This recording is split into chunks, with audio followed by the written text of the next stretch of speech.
The main reason why you see this person is unavailable on Messenger is they have blocked you on Facebook, or they have deleted or deactivate their Facebook account.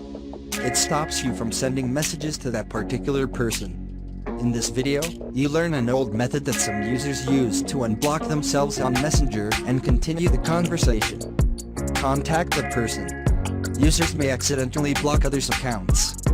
If that's the case, contact the person via other apps like WhatsApp or Snapchat to inform them of the situation. They can always unblock you and resolve the issue.